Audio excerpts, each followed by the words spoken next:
Pengertian faktur penjualan dalam akuntansi. Faktur penjualan dalam akuntansi keuangan adalah alat yang digunakan perusahaan untuk berkomunikasi dengan klien tentang jumlah yang jatuh tempo untuk pertukaran barang yang telah dijual.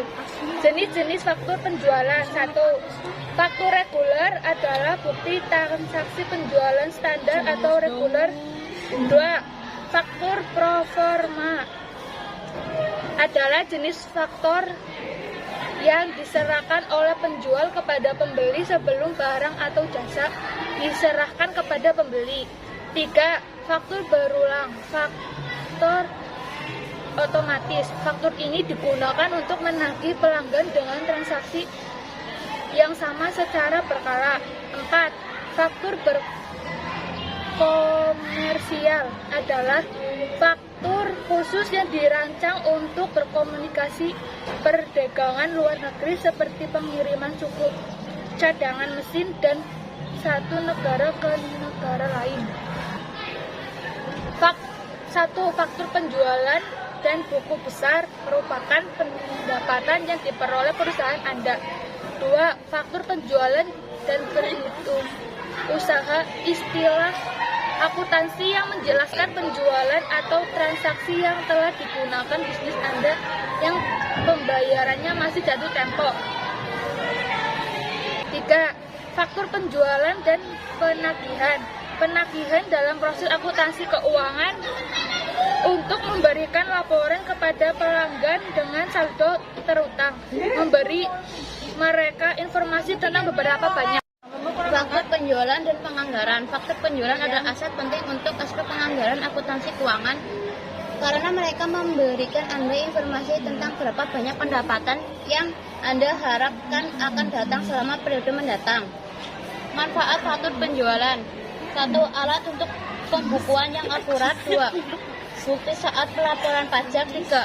Alat manajemen persediaan. 4. Pelindungan hukum. 5. Data untuk perencanaan bisnis. Cara membuat faktur penjualan. 1. Cara manual.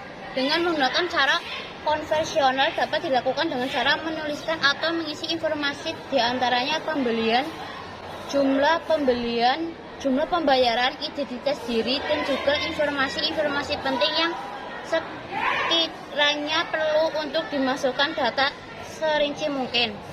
2. Cara modern. Dengan menggunakan software pembukuan seperti Akurat Assessment, bisa dikatakan ini adalah cara membuat buku transaksi secara modern. Nota konten. Nota konten merupakan bukti transaksi pembayaran yang diberikan oleh pemilik usaha kepada pelanggannya. Pada nota konten ini merupakan sebuah bukti transaksi yang dikeluarkan oleh penjual ketika pembeliannya melakukan pelunasan atas barang yang dibeli. Nota konten ini pun nantinya akan dijadikan sebagai dokumen acuan ketika perusahaan akan membuat laporan keuangan. Nota penjualan ini pun nantinya akan menjadi alat bukti pembelian yang sah, di mana ini akan menerangkan apabila si pembeli sudah selesai, maka secara garis besar bisa dikatakan jika nota konten penjualan adalah sesuatu yang sangat penting dengan adanya bukti transaksi ini, maka bisa dikatakan berhubungan langsung kepada konsumen dengan memberikan kenyamanan kepada customer agar mereka mau datang membeli produk Anda lagi. Mengapa seperti itu? Karena tanpa adanya bukti transaksi, maka pelanggan Anda pasti tidak akan bisa komplain jika nanti ditemukan adanya barang yang diterima dalam keadaan rusak. Daftar komponen penyusunan dari nota konten antara lain: 1. Nama perusahaan atau nama toko sebagai yang mengeluarkan nota. 2. Nomor nota. 3. Tanggal transaksi. 4. Jenis barang. 5. Jumlah barang yang diambil atau dibeli. 6. Harga satuan barang. 7. Harga jumlah barang. Cara membuat nota konten. 1. Masukkan kode produk. 2. Isilah nama barang dan jumlahnya pada kolom. 3. Gunakan rumus VLOOKUP. 4. Buat harga satuan per produk. 5. Kemudian masukkan total harga. 6. Kurangkan total harga dengan diskon, misalnya ada. Sekian dari kami. Bila ada kesalahan, kami mohon maaf sebesar-besarnya.